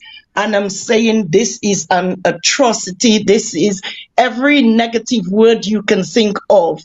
It will be negatively impactful upon St. Lucia and upon St. Lucians. And so therefore we all are in it together to do all that we can so that it doesn't come to pass. And one of the earliest opportunities we will have, with the exception of the discussions we are having virtually, is that march on the 30th of November, that we need to come out and send a very clear message to the government. We're not going to be cowardly about it. They want us to be silent so they can just go through and do all these different things that they are proposing in St. Lucia. And we are saying no. Enough is too much already. And so therefore we are taking our power back. Those of us who have lost it, we're taking it back, and we are going to take a stand so that we see the St. Lucia that we all want to see, that we all can enjoy, that we all can participate at whatever level we want to, because we are St. Lucians. I'm a St. Lucian by descent. I consider myself to be a St. Lucian. I have a vested interest in St. Lucia, and no politician can take that right away from me. So be told. Bon, Garfield, moi vle di sa, mwen kay pale apre sa en Parle Creole. Creole, oui. Moi vle pale en Creole. So, moi vle pale bay se gwa madame lan ek se gwa misye a. Oui. Se gwa maman ek se gwa papa. Se nen nan, se pawen. Se tonton plan, se tantan plan. Moi vle se cousin, moi vle pale bay yo oswe. Moi vle di yo that mwen ka souhaite mande yo pou ende mwen protéger ti mamay mwen from un gouvernement qui a décidé that i kay di riche mwen because i pa fait simplici, i pa simplicien. Mwen ka mando oswe pour protéger riche mwen. Ek pas just riche mwen seulement, mwen ka mando pour protéger riche tout l'autre monde because mwen dernier monde simplici ni en famille qui ka wete either you ka wete New York, you ka wete Texas, you St. Croix, et ben you Canada, ou ni en famille l'Angleterre, ou ni famille n'importe côté. Mwen ka mando oswea, mwen ka mando oswea pour mette voix ou, ek voix nous, ek pour nous demander from gouvernement ça là, pour yo pas jamais kachile, pour yo prendre droit ça là from nous, côté yo kay di riche nous, pas Saint-Lucien. Ek riche nous, c'est pas yo c'est si yo c'est Saint-Lucien, yo pas même classe ek Saint-Lucien qui c'est ça qui fait là. Moi ka mando rodia changer toutes ces bagailles là, that toutes ces moun, ces femmes qui tout partout l'autre pays a, yo fait ba ou. Yo quitté Saint-Lucien. Yo de quitté Saint-Lucien là yo de petit. Yo allé tak point bâtiment monter l'Angleterre là, la pas même ni plein ces bâtiments yo de ka point. Tak point plein. Tak point n'importe manière yo allé pour yo sa travail pour point que famille yo. While yo de ka point que Saint-Lucien, yo fait riche côté yo te ya. Parce que c'est ça gon moun ka fait riche. Dia c'est riche ça là. C'est riche ça là besoin protéger ou. So mwen ka mando dia pour mettre voix ek voix nous ek pour nous demander dat gouvernement ça là pas jamais kachile ek pour tirer discours ça là en dedans society nous bay discours ça là but ou pas simplifier bay en tirer ça net. So mwen ka fait appel ça là bay tout cette lycée qui a tant voix moi soya. Mettez voix ek voix nous ek an protéger riche nous from gouvernement ça là. Merci. Oh wow, Messi! I got to switch back to English fast, you know. But let's go to let's stay in Texas and we'll come back to New York again. Not that I love Texas more than New York. Lest they say I'm not St. Lucian enough. And by the way, let me say to you, once you have citizenship of St. Lucia, ou c'est just St. Lucie, period. All right. So we put a full stop there. So let's go over to Anu Ale. Let's go back to Texas. Texas. I also want to say one thing before my daughter speak. I don't understand the hypocrisy. Parle patois. Oh, Marco pon hypocrisia gu ama Labour Party ka mene. Philip JPF in New York, e ki gade se moun e ka bay yo passeport. Vini na bay son passeport. Você chance de se isso, o gai bay son passeport. E ka boy sa rodi o ka di yo kon yo pa li droit pour yo sa pour yo sa koui pour office en cette ici, ou bien tu en opposition, à dire dans cette ici. I don't know if she understood what I said, but You can switch to English. You did well. but you know, I just understand the hypocrisy. You telling Yeah. people to come, the kids can get a passport, and then today you're saying if they're not born in St. Lucia, they don't have a right to hold an office, or they can't hold the prime ministership in St. Lucia. This is just lunacy. This is crazy. You know? Yo se gouvernement si lovan. So si lovan, la chekok la ka penche. I didn't understand that one, so maybe they might say I'm not a national too, No, a citizen. no. Let me translate this one for you, Garfield. According to the wind, tail hen impingement. Sister, let's go to our young sister. Parlez, c'est moi. I still stand on all my points. I just feel like I just find it very odd that someone like that is in power. Like, I just honestly can't believe it. I believe there are people younger than me, teenagers, even children, who could probably run St. Lucia better. Like, I believe as a prime minister, your responsibility is the economy, the state of St. Lucia, healthcare. These are the things that should be, at the forefront. And I feel like even if you do support the prime minister, I feel like you just really need to think and just say and look and say, okay, why is he so focused? If you don't agree that it's a vendetta, just really scrutinize this. Why is he so focused on the future of St. Lucia and who's running in the future? Why is he not focused on what he can do now as somebody who's in power now? Just by using this logic and just this deduction, you could truly tell this has nothing to do with the benefit of St. Lucia. This is truly a vendetta. And I feel like there are just much more important things going on in St. Lucia. It just baffles me, honestly. And that's why I asked you earlier, right? And I wanted to really hear your perspective on the whole racist, and you did speak on it earlier, but it's bothering me. Yeah, it is hurting me because for persons who are racist in the United States, some of them got to do all their racist stuff under their beds, off air, hiding in some room with their racist behavior. But we have a government who is just open about it. And guess what? Yeah. Majority of St. Lucians is just sitting there. Yeah, Shastin must go. Shastin must go. And But they're very children. Some of them are married to white men, have white kids, working for the white men in these countries. And they're down there. And by the way, December, a whole set of white dollars going down from the diaspora. Families who are working with those white brethren up here. I call them white brethren because they're human beings too. And you can't hold all them white people in America for a group of racist individuals. Some of them have already died. Huh?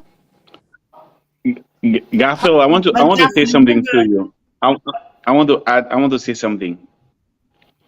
Let us not forget the last time that we had one party had such an overwhelming majority.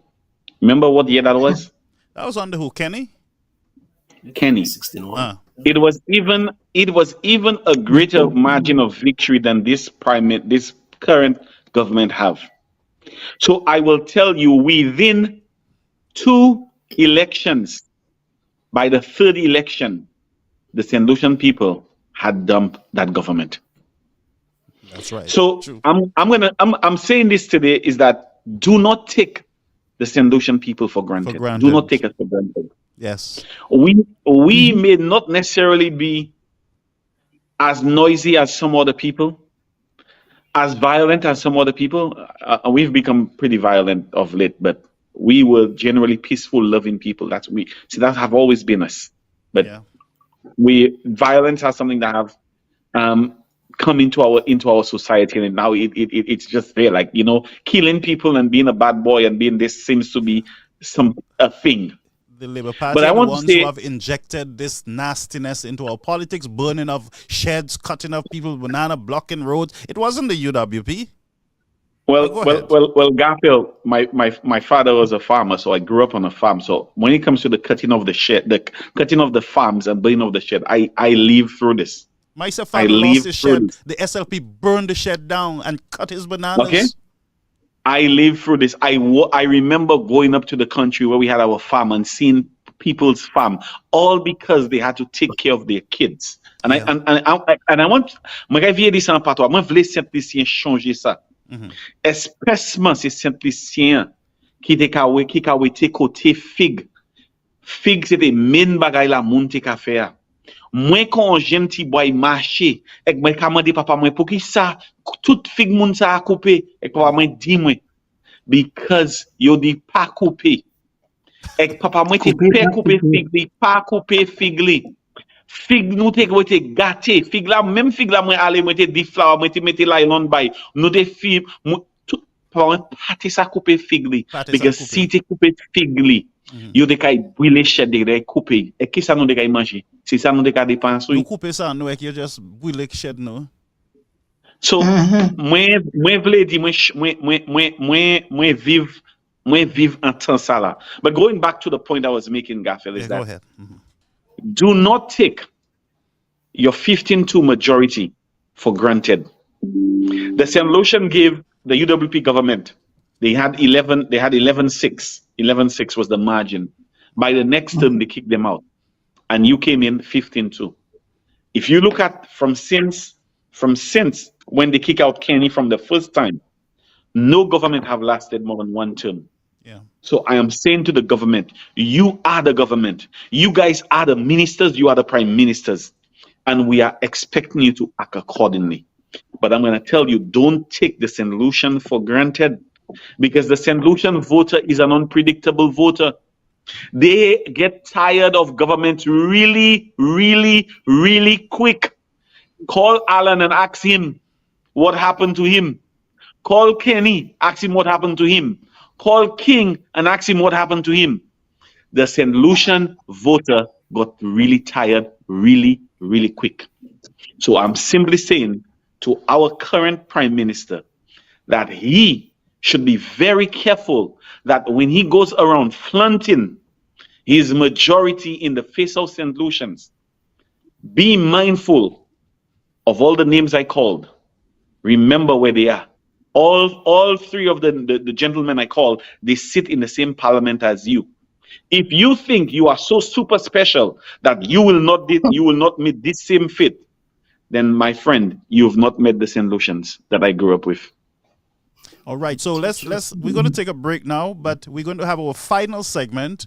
We I appreciate our UK brethren. The truth is, sister, and I feel your pain. You're up with us at this time, and so we're going to take a break, and we will be back. To ensure they put St. Lucians into office continues to attract heavy criticism. The Grenadian leader delivered the keynote address at the ruling St. Lucia Labour Party 73rd Conference of Delegates event 1 week ago, and from all indications, all was well until these words were uttered. I want to tell you a little story. I could have lived in Canada too, but I chose Grenada. My mother was living in Canada. In fact, I have a brother living there still. But I chose Grenada. So I want all St. Lucians to hear me. When the time comes, make sure that it's St. Lucians who you're putting into office. What was expected to be a message of unity to the people of St. Lucia turned out to be one of controversy. The responses to his statement in St. Lucia were fierce. There is no foreigner that have ever run St. Lucia. Check your history, Mr. Mitchell. And I'm going to ask your Grenadian people to keep you at bay. And keep... All right. So, yes, just wanted to remind you, my brethren, of, the Grenadian Prime Minister, on the SLP stage, saying to you, St. Lucians, don't forget to vote for all the St. Lucians. In other words, and he thinks that he's so slick. In other words, don't vote for Mr. Shastner. He's a product of Canada. I had the opportunity to be in Canada, but I didn't go. I choose Grenada. So listen to me, Mr. Prime Minister. You go stay in your Grenada and leave St. Lucians in their St. Lucia to manage their affairs. And I condemn the whole idea that you are calling St. Lucians dumb, stupid, and backwards. They're not dumb, stupid, and backwards. Even though the SLP was successful in having at the time the farmers to cut their own nose and to burn their own sheds and to cut down their own fields, to damage themselves for you guys so that you can get into power. That's what you guys are successful in doing. And here's a prime minister coming in and saying to St. Lucians, vote for St. Lucians. Like St. Lucians are so stupid that they will allow a Chinese to leave China with their citizenship by investment, come into St. Lucia, join the SLP or the UWP, and UWP are so stupid that they will vote for the Chinese national to become the leader of their party. Do you understand how politics work in St. Lucia? And I'll come for us to close. First of all, whoever comes in got to join one of the parties, the major parties, to get to the prime minister position. You can't come in here independent and so you're looking to be prime minister. You got to join one of the major parties. And I am sure in the SLP, there is enough soldiers lined up next in line. Mr. Healer is standing behind Mr. Pear because you're saying it's my turn after you is me. There's a host of them behind Pear after you is me. Which outside national will come in, join the line and say it's my turn? I will submit to you that's not an issue in St. Lucia. Which one of them would join the St. Lucia, the United Workers' Party, and say it's my turn? They got to stand behind me because my turn too. I'm sure I can become prime minister. I am sure our young sister is in line too. There's a whole set of us in line. So any Chinese national got to stand behind us, and that's a long way behind. So that's not even an issue. That's what I'm trying to say. It is not an issue in our country to the point that you want to rob other St. Lucians the opportunity of ascending to high office in the land, the highest office in the land. I would say to you, St. Lucia Labour Party, stop your nonsense and go take up the potholes. Go take care of our hospitals with no supplies. Go take care of our police force. Go take care of some of your very own leaders who are online cussing off every citizen for sharing their views and their position. Nobody can speak in the land. But let's make the wrongs and we will close, all right? So let's take New York. I have left New York out, and I know they're going to be very hard on me at their next function. Not really, Brother Garfield. That's right. You're fine. Yeah, but again, all right? Yes. What we are saying there, Garfield, as a people, we do not realize the amount of power we have as a people. We only believe we can exercise that power every 5 years. Okay? Now, take a page from almost every developing country. Even in communist countries, okay, I see people exercising their powers. Yes. Okay? Look at, which I would say, take France as an example. Emmanuel Macron tried to institute whatever it was, and next day you had thousands flocking the streets. Britain, Boris Johnson held a social activity during COVID and he was heavily reprimanded. Is that right, sister? Yes. He held some social during COVID. They were changing prime minister every week. He isn't prime minister anymore. That's why he isn't prime minister. The amount of power we have. Now, from the onset, we gave that government a free pass. And I'm saying that in view of the fact that, could you imagine Kamala Harris and Joe Biden going to the courts to defend Bob Menendez, who's now been indicted? The entire U.S. would be in. They would just get rid of them next day. Yeah. Okay. The Prime Minister and the Speaker of the House stroll into a courthouse, and at the end of the day, for him to say that, "Oh, I went there to ensure that justice be served," and not one dissenting voice from the Bar Association? Nobody. Tell me. Not Yeah. one. Okay. Yeah. Where is the Chamber of Commerce? Yeah. Why is it all of a sudden everybody is so quiet when we have the power? Again, they take it to mean that these people, they are in bed with us. So it's, everybody's happy because they are in bed. No, we don't have to exercise that power every 3 years, every 5 years, sorry.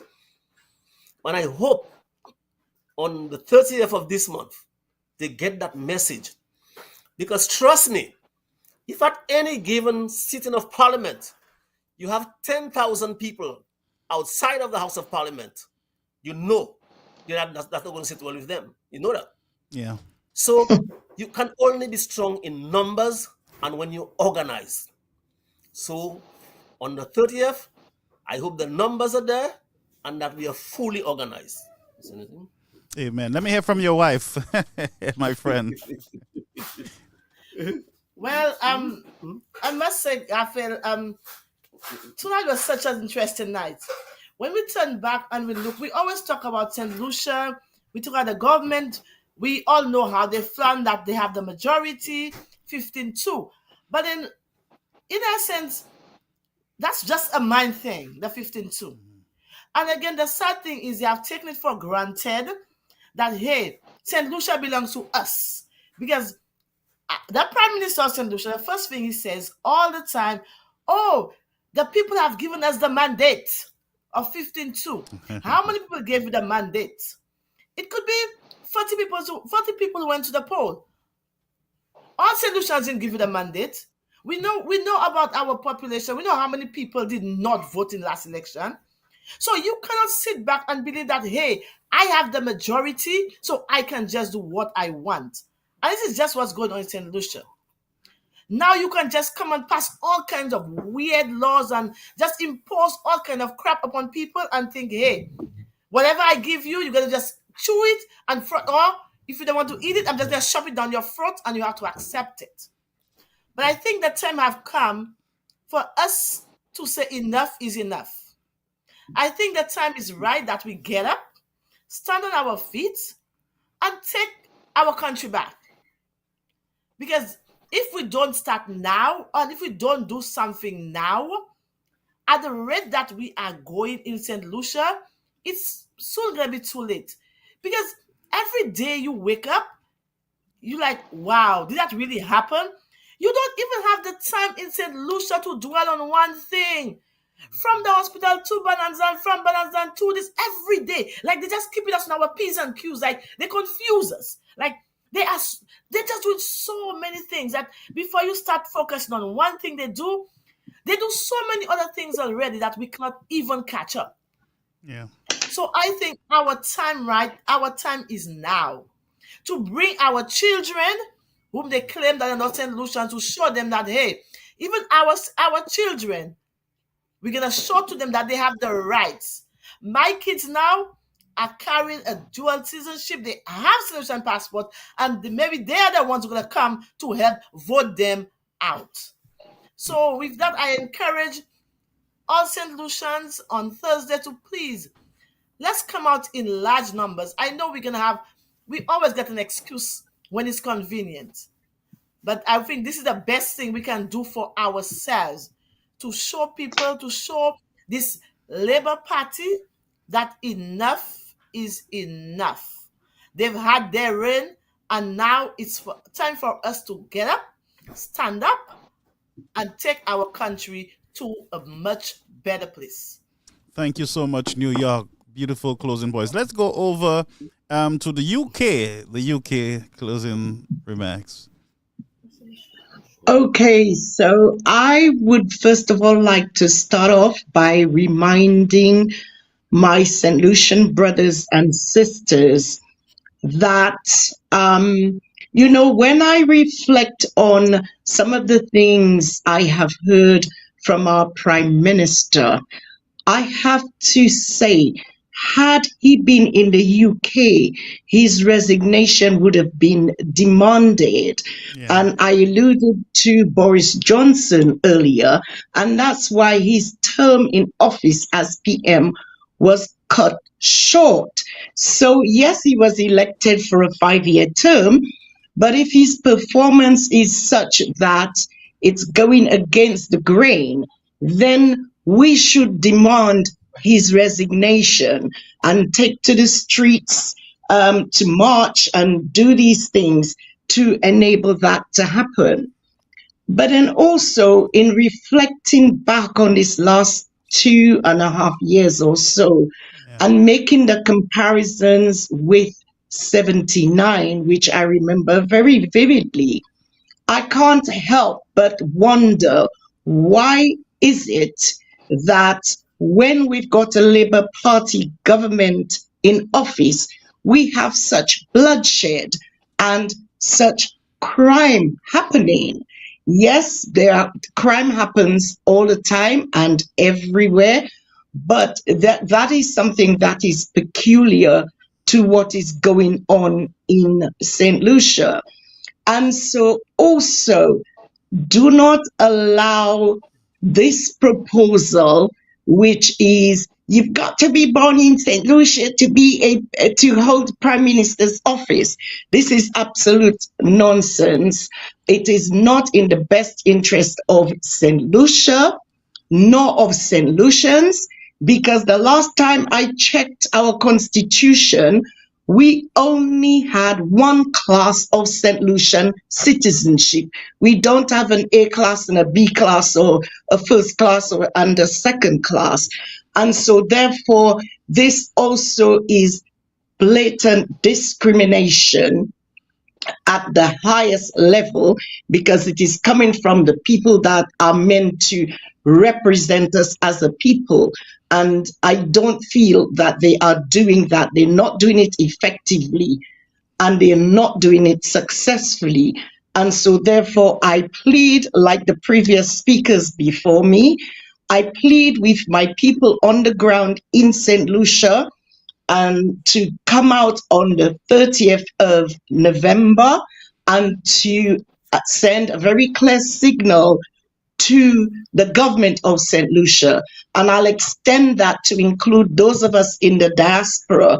However, we are able to organize ourselves to stand in solidarity with our brothers and sisters, we should also do so.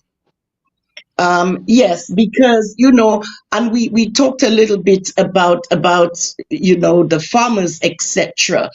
In the valley, the Mabuya Valley, there was a lot of unrest in that period of time with their coupe pakupe and all their nonsense. But the very roads that were built so that farmers did not have to have people carry bananas on their head was done by the UWP government. So the UWP has a track record for being workers, number one, and being in the best interest of all St. Lucians. And if this government is going to remain for a little while longer, then we are holding them to account and to demand that they work for the betterment of St. Lucia and St. Lucians, and stop their politics cabal with politics canal. Thank you. Thank you so much. Thank you.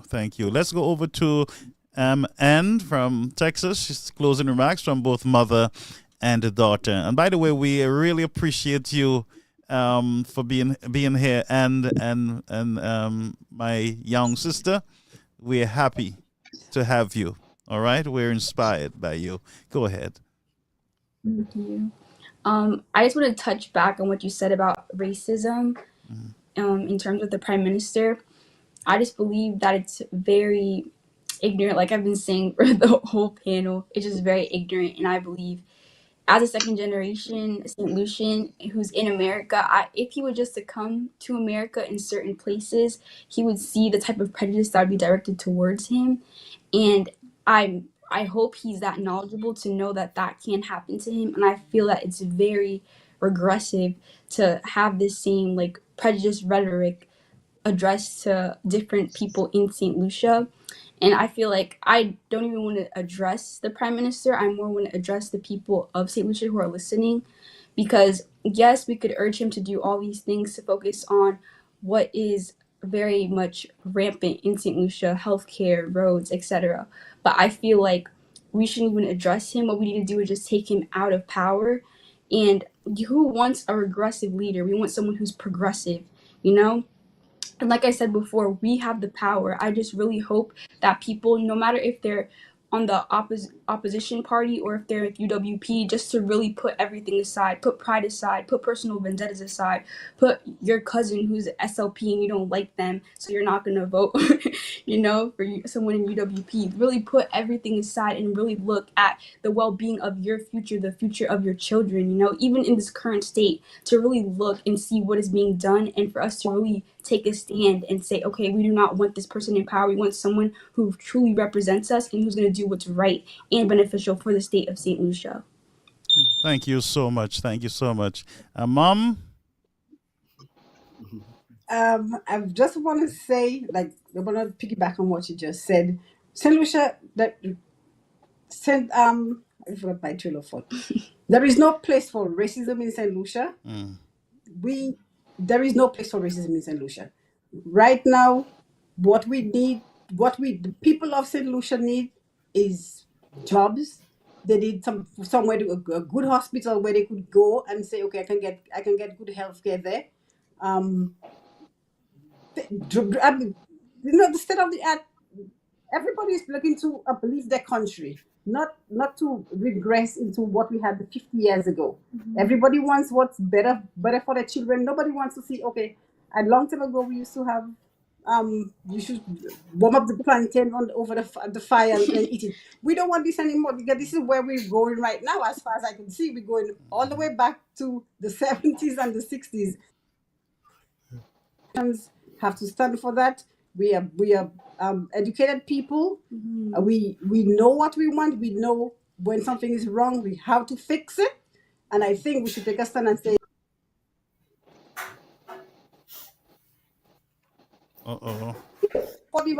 racism or saying our children can't be a citizen of St. Lucia. Like I said to my daughter, Philip J. My daughter has the same right Philip J.P. has. I don't know where he's coming from, where he thinks he can go and say they don't have that right. They have that right. So make it, Mr. Prime Minister, get it to your head. They have that right, and you can't take it away from them, and we're not going to allow it. That's my message to you. Thank you so much. And finally, we have Mario out of Texas. Mm-hmm. Well, while I wrote a list. And it's I wrote a list of all the reasons why, and I want to speak directly to the St. Lucian people today. Yeah. Right in closing, I want to give you my 17 reasons we should match, and those 17 reasons include for the 15 parliamentarian, one for the Attorney General, and one for the Speaker. So this is the reason why you should be at this match on the 30th. What is at stake? Healthcare is at stake. The state of our roads is at stake. The environment of fear that St. Lucians live in today is at stake. Nepotism, and I repeat, nepotism, it is at stake. Corruption in government is at stake. Putting fear in our young people when they see how our House of Parliament have become a dishonorable house.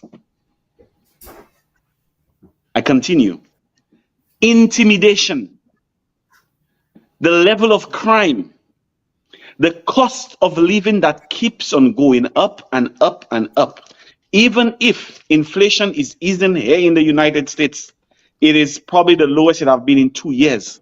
But all you hear about the prices at Massey and the market in St. Lucia, it keeps on going up and up and up and making it unaffordable for the average St. Lucian to be able to live and feed their family. Transparency in government. We really want to know what happened in the Banans land. We really want to know what happened there. We really want to know how it was possible that the Prime Minister and the Speaker of the House went into a court to ensure justice was done. We really want transparency in government. We really want to match so that we can continue to see live broadcasts over our parliaments, because we owe it to it is owed to every St. Lucian to see the men and women they vote in power, to see their conduct in the house, to judge for themselves if these people are worthy of my vote the next time around. We do not want it to be a rebroadcast when you have edited certain sections out. Wanting to make St. Lucia a one-party state. The Prime Minister so eloquently stated yesterday, next election we might leave Bradley. Listen to what he said, we might leave Bradley, but we're taking you out. That right is only reserved to the people of St. Lucia, not to a Prime Minister who's saying that he's going to take people out. That right does not belong to him. Racism. The farmers who have lost their way and cannot seem to find a way to feed their families because the banana industry have been destroyed, and the farmers are depressed. Oh. The banana lands again. The airport, what's happening at the airport? The hospital. And the most important thing that drove me here tonight is the fight for my daughter and all other kids from all our families in the diaspora who were born outside of St. Lucia that are being told today, if certain politicians have their way, that they will become second-class citizens in the land they love, the land they have chosen to be their home, the only place they feel comfortable, the place they call home. I'm asking you guys, namade, tout moun ki ka tan vwa mwen aswea, pou vini, jeudi, ek vini join opposition, ek pou match, pou di gouvernement, that lani sa yo kouye checks and balances, ek yon se check and balances la, se nou pep simplici. There are checks and balances, and one of those checks and balances in St. Lucia is we, the people. Because sometimes our institution may fail us, but we, the people, should never allow ourselves to be taken for a ride. So tonight, I implore every St. Lucian to join this fight. And you're not joining this fight because you're against the government, but you want to make sure that the government does not abuse the power that we have given to them. So join us in this fight as we fight to make St. Lucia a better place for us and for our kids and their kids to come. Thank you, Brother Garfield. Thank you, Mario. And my closing statement, I'm going to join with the leaders here in the diaspora. I'm going to join with them in saying to you, St. Lucians, you have enough reasons after tonight to go out and march. Look at the parliament yesterday, a total clown show. A Speaker of the House misleading the House. Now, where have we seen such a thing? The Speaker is not part of the debate. The job of the Speaker is not to interfere, but to keep the order in the people's house. But for some reason, yesterday, we had the Speaker of the House misleading the House. Where did we see that before, St. Lucians? The Dia Mall. The Dia Mall discussion. The Speaker of the House once again joined in the debate, and the House again was misled. The Speaker went on to say that my final statement is that on Friday I will make a ruling whether we will continue to broadcast the sitting of the House. St. Lucians, in the words of Sir John Compton, what's your bread and what's your democracy? A constant bombardment or attack on the opposition leader, the Right Honorable Alan Chastney, who have served this country well. And we as St. Lucians Those of us in the diaspora owe him a debt of gratitude in protecting our families and our loved ones. We saw the St. Lucia Labour Party violating every protocol under the Alan Shastney administration, encouraging their supporters to go out in the streets without masks. Over 400 of our family and our St. Lucians were buried during that period of time. St. Lucians, you have everything to vote for. A country in crisis. Freedom that we once hold dear now is at stake.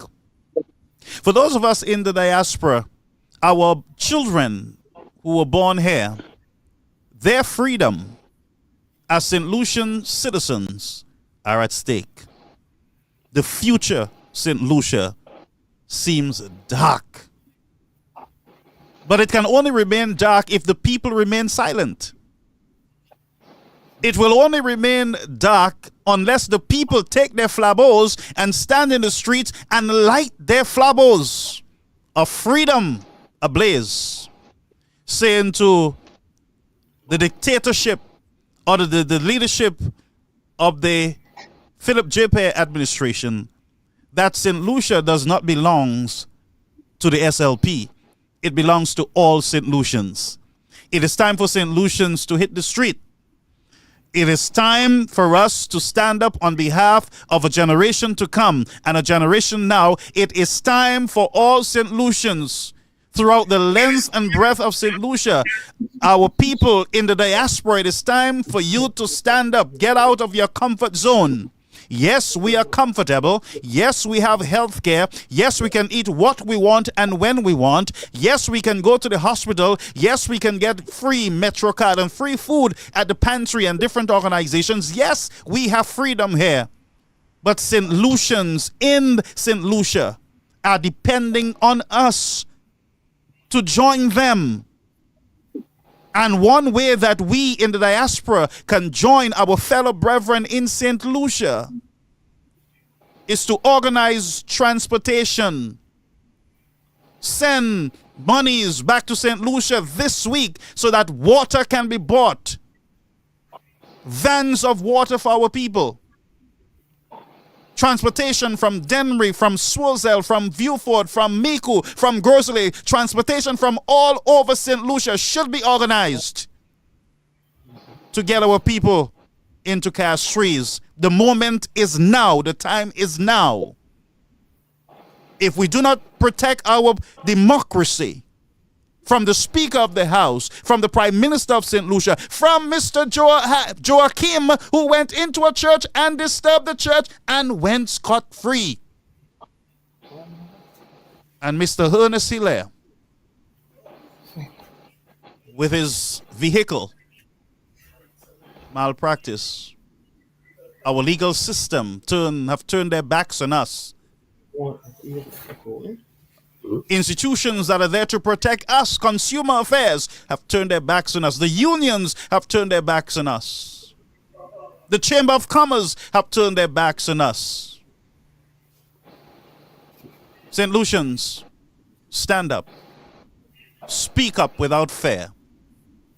Your democracy depends on it. And therefore I am calling on all diaspora leaders.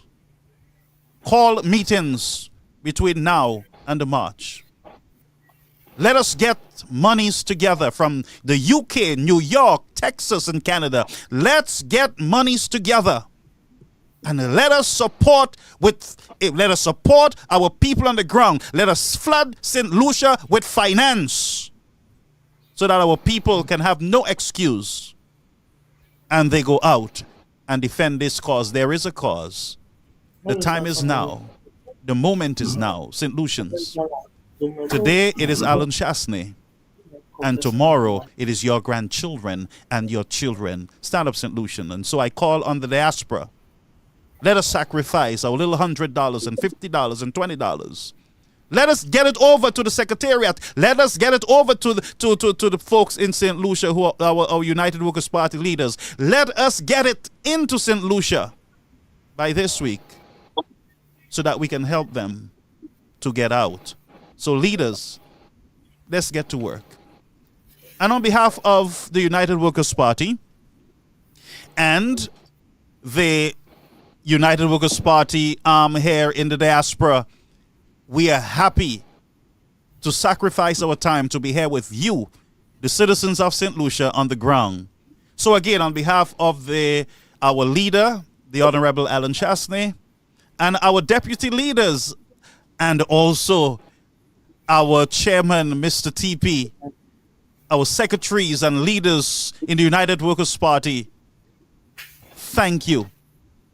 Thank you so much for your support. Thank you so much for your efforts. We will stand with you.